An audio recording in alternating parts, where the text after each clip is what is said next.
మహబూబ్నగర్ జిల్లా జడ్చర్ల నియోజకవర్గంలోని చంద్ర గార్డెన్లో వెనుకబడిన కుల వృత్తుల మొదటి విడతగా 300 మంది లబ్ధిదారులకు ప్రభుత్వం నుండి ₹1,00,000 ఆర్థిక సహాయ చెక్కులు పంపిణీ చేసిన జడ్చర్ల శాసనసభ్యుడు లక్ష్మారెడ్డి.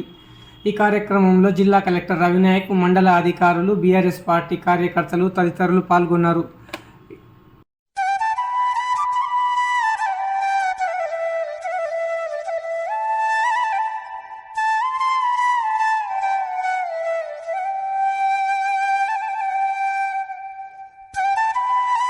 తరగతులకు వెనుకబడిన కులాలకు సంబంధించిన వాళ్ళు కుల వృత్తులకు ప్రోత్సహించడం గురించి, అటు కుల వృత్తులు కనుమరుగు అవ్వకుండా వాటిని ప్రోత్సహించడం గురించి, ఏ కండిషన్ లేకుండా, ఏ బ్యాంక్ గ్యారంటీ లేకుండా కేవలం ఆ తరగతులకు ఆ కులాలకు సంబంధించిన వాళ్ళ ఉండి ఆ కుల వృత్తిలో ఉండే వాళ్ళను ఐడెంటిఫై చేసి ₹1,00,000 ఇవ్వడం అన్నది చాలా సంతోషం.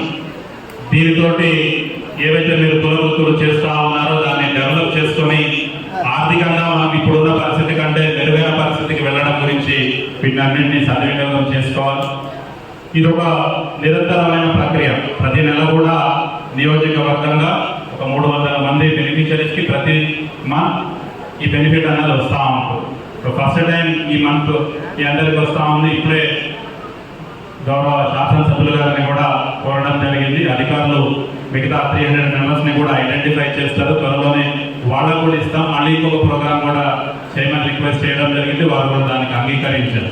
సో నెల నెల ఈ 300 మెంబర్స్కి అన్నది వస్తుంది. సో మనం ఆ పేరులో ఉండి అర్హత కలిగి ఉంటే చాలు. ఒక నెల ముందు రావచ్చు, ఒక నెల తర్వాత రావచ్చు.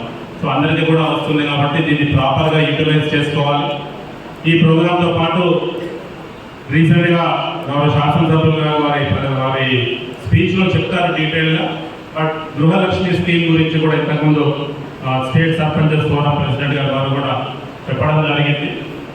ఈ అప్లికేషన్స్ అన్నవి ఎవరెవరికైతే సొంత జాగా ఉంది, ఇల్లు ఆర్సీసీ ఇల్లు అంటే స్లాబ్ లేని ఇల్లు ఉన్నారో, అసలు ఇల్లు లేకుండా ఉన్న వాళ్ళు ఉన్నారో, ఎవరికి జాగా ఉందో వాళ్ళందరూ కూడా ఈ యొక్క స్కీమ్లో ఎలిజిబుల్. అది కూడా ఇనీషియల్గా ఫస్ట్ ఫేజ్లో కాన్స్టిట్యుయెన్సీకి 3,000 మందిని ఇవ్వడం జరిగింది. తర్వాత అక్కడ కూడా ఫర్దర్గా కూడా మిగతా వాళ్ళకి ఇవ్వడం జరిగింది. సో మీ దరఖాస్తులను మామూలుగా వైట్ పేపర్ మీద రాసినా కానీ మీరు మీ ఊర్లో ఉండే ప్రజాప్రతినిధులు ఎవరైనా కావచ్చు, సర్పంచ్ కావచ్చు, ఎంపీటీసీ కావచ్చు, అక్కడ ఉన్న సెక్రటరీకి ఇవ్వచ్చు. మీకు మండల కేంద్రం దగ్గరలో ఉంటే కనుక మీ మండల మున్సిపల్ ఆఫీస్లో లేదా అక్కడున్న ఎంపీడీఓ ఆఫీస్లో కూడా ఈ రోజు, రేపు, ఎల్లుండి ఆలోచన ఆ దిశగా దీన్ని అందరూ కూడా సద్వినియోగం చేసుకొని బాగుపడి మరి కేసీఆర్ గారి ఆలోచన విధానాన్ని మీరు అమలు చేయాలని కోరుతా ఉన్నాను. మనం చూస్తూ ఉన్నాం, గతంలో ఏ ప్రభుత్వం కూడా ఈ రకంగా అన్ని వర్గాల ప్రజలకు, ముఖ్యంగా అట్టడుగున్న ప్రజలకు, బీద ప్రజలకు లాభం చేయాలని ఆలోచన చేయలేదు. మరి మన ప్రభుత్వం విడుదల వారీగా చూస్తూ ఉన్నారు. మొత్తం భారతదేశ చరిత్రలో ఎలక్షన్ మేనిఫెస్టోలో పెట్టిన అన్ని కార్యక్రమాలు అమలు చేసిన ఏకైక ప్రభుత్వం తెలంగాణ ప్రభుత్వం మనం చేస్తారు. చాలా మంది చూసిన గతంలో ఎలక్షన్ మేనిఫెస్టో అంటే ఎలక్షన్ కంటే ముందు మేము ఇవి చేస్తామని ఆయా పార్టీలు ప్రకటిస్తాయి. తర్వాత ఎలక్షన్ అయిన తర్వాత గవర్నమెంట్ వస్తుంది, అవన్నీ మర్చిపోతారు. దాంట్లో 50% కూడా స్టేట్ గవర్నమెంట్ చాలా ఉన్నాయి గతంలో. కానీ మొత్తం 100% 100% మేనిఫెస్టోలో పెట్టిన అన్ని అమలు చేసిన ఏకైక ప్రభుత్వం తెలంగాణ ప్రభుత్వం కేసీఆర్ గారు. మరి వరకు ఒక రుణమాఫీ ఒకటి 3 వరకు పెండింగ్ ఉండే. మరి ఎంత ఖర్చు అయినా ఇబ్బంది అయినా రైతులకు రుణమాఫీ చేయాలని ఆలోచనతోని కేసీఆర్ గారు రుణమాఫీ కూడా ప్రకటించడం జరిగింది. అలాంటి ప్రాసెస్ స్టార్ట్ అయింది, రుణమాఫీ జరుగుతూ ఉంది. అది కూడా కొంచెం ఆలస్యం ఎందుకైందంటే మనం చూస్తూ ఉన్నాం, మరి ఈ గవర్నమెంట్ వచ్చిన తర్వాత, సెకండ్ టైం గవర్నమెంట్ వచ్చిన తర్వాత 2 సంవత్సరాలు కరోనాతోని ఆ ప్రభుత్వానికి ఎంతో నష్టం జరిగింది. ఆర్థికంగా ఎంత గౌరవ ప్రభుత్వానికి ఇబ్బంది అయినా సరే చిన్న సంక్షేమ పథకాలు ఏం ఆపలేదు. కళ్యాణ లక్ష్మి ఆపలేదు, పెన్షన్ ఆపలేదు, రైతు బంధు ఆపలేదు, రైతు బీమా ఆపలేదు. కాకపోతే ఈ రైతు రుణమాఫీ అనేది దాదాపు ఇప్పుడు ప్రకటించింది ₹19,000 కోట్ల. మొత్తం కలిపి దాదాపు 25-30 వేల కోట్ల. అంత పెద్ద మొత్తంలో రైతులకు అందించాలని ఆలోచనతో నిర్ణయం తీసుకోవడం జరిగింది. మరి ఇప్పుడు ఎంత ఇబ్బంది అయినా సరే మళ్ళీ 19,000 కోట్ల రూపాయలు ప్రకటించి అందరు కూడా రుణమాఫీ డిక్లేర్ చేయడం ప్రాసెస్ స్టార్ట్ అయితే అందరూ రుణమాఫీ అవుతుంది. మరి ఇదే రకంగా ఎన్నో కారణాలు చూస్తున్నాం. మైనార్టీ వర్గాల్లో మరి వాళ్ళకి చాలా మంది బీద వాళ్ళు ఉన్నారు, వాళ్ళకు కూడా ఆర్థికంగా సాయం చేయాలని వాళ్ళకు కూడా ₹1,00,000 స్కీమ్ అనౌన్స్ చేయడం జరిగింది. గతంలో ఎవరైతే అప్లై చేసుకున్నారో దాంట్లోకి సెలెక్ట్ చేయాలి నిర్ణయం తీసుకోవడం జరిగింది. అట్లాగే క్రిస్టియన్ మైనార్టీ వాళ్ళు అప్పుడు అప్లై చేసుకోవాలంటే వాళ్ళకు అవకాశం ఉంటుంది అప్లై చేసుకోవడానికి. మరి వారికి కూడా తొందరలోనే మైనార్టీ సోదరులు కూడా ₹1,00,000 కూడా తొందరగా మీకు అందించడం జరుగుతుంది.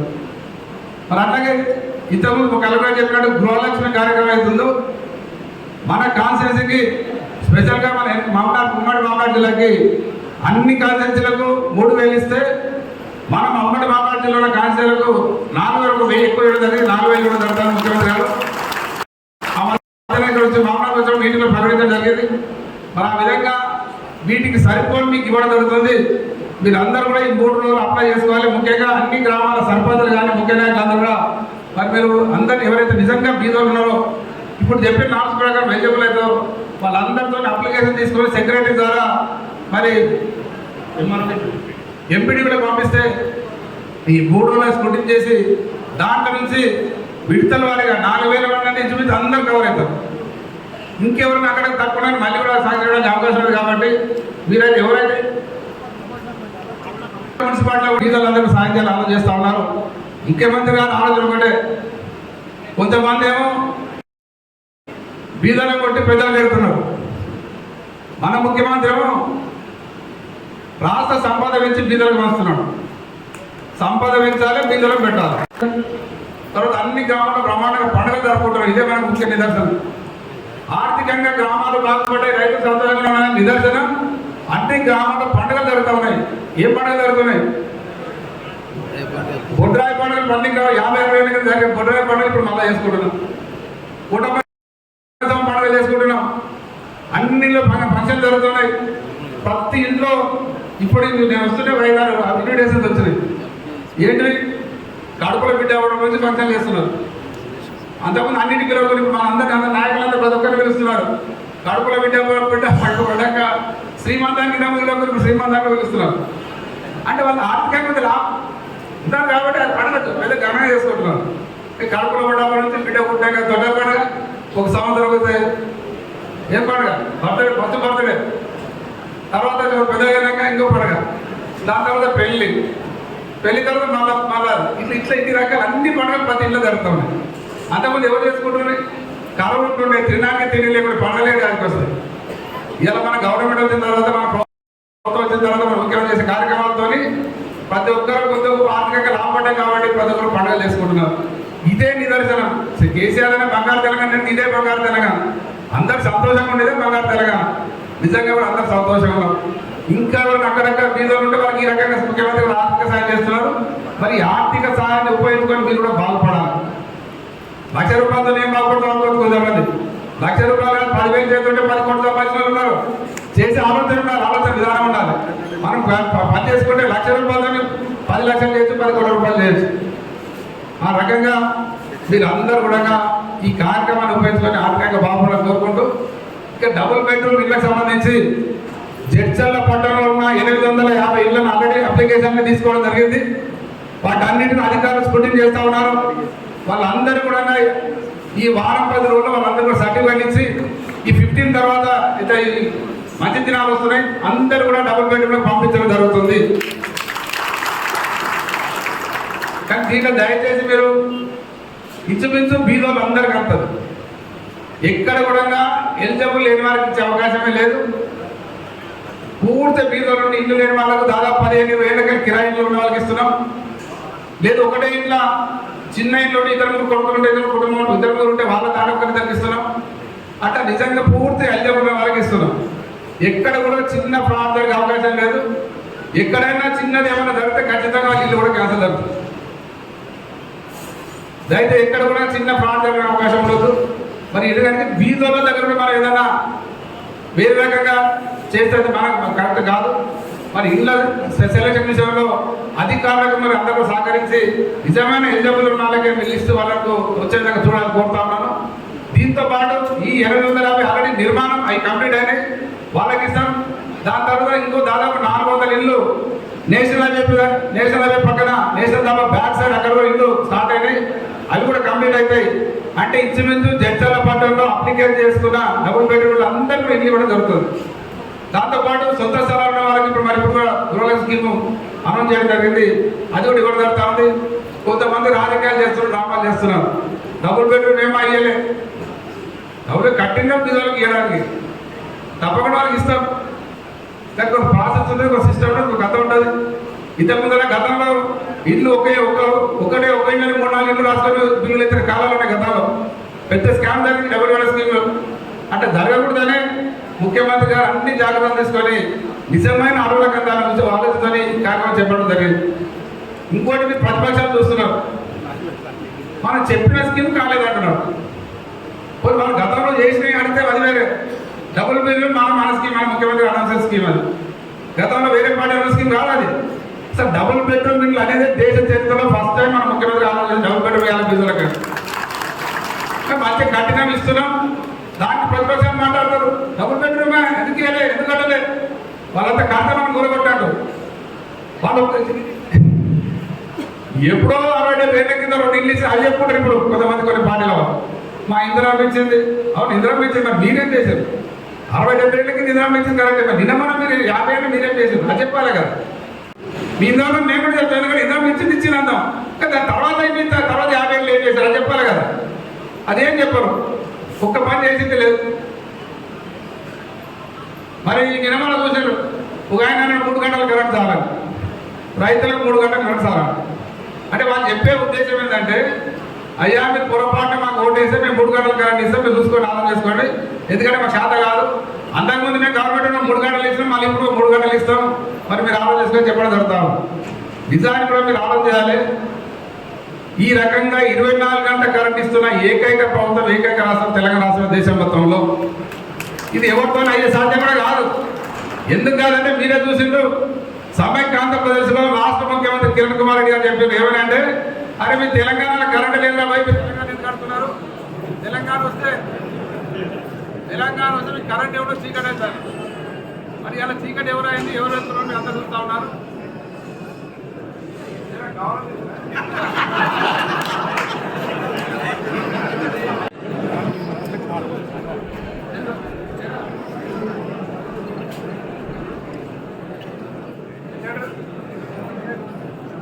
అయ్యా లైన్లో చెట్టు కొడుతుంట.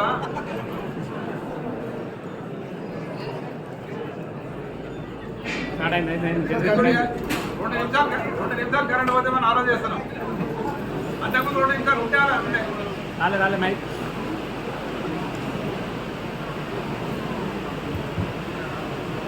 ఇంతకుముందు కరెంట్ అనేది ఇటువంటి మీటింగ్ పెట్టాలంటే చిన్న మీటింగ్ పెడితే ఖచ్చితంగా పక్కన డబ్బులు కూడా ఆడుకునే జనరేటర్ లేకుండా మీటింగ్ పెట్టే పరిస్థితి లేకుండా. ఎందుకంటే ఎప్పుడు పోతుందో తెలియదు, కరెంట్ ఎప్పుడు వస్తుందో తెలియదు గతంలో పరిస్థితి. మరి అలా పరిస్థితి లేదు. ఎప్పుడో ఒకసారి ఏదైనా చిన్న ఏదైనా రిపేర్ కానీ లైన్ క్లియరెన్స్ కానీ తీసుకుంటే తప్ప కరెంట్ పోయే పరిస్థితి లేదు. మరి మనం తెలంగాణ ప్రజలందరూ కూడా ఈ కరెంట్ ఇచ్చిన దానికి 10 సార్లు ఓటేయచ్చు. ఎందుకంటే ఇంతకుముందు కాంగ్రెస్ పార్టీకి 10 తరపులు కొట్టేస్తే కూడా ఒక్క కరెంట్ ఇవ్వలేదు.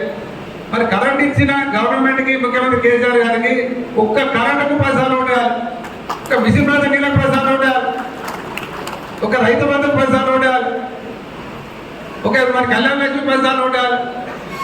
ఈ రకంగా కేసీఆర్ మన ప్రభుత్వ స్కీమ్ చెప్పుకుంటూ పోతే ఎన్ని అన్న ఉన్నాయి, ఎన్ని అన్న చెప్పుకోవచ్చు.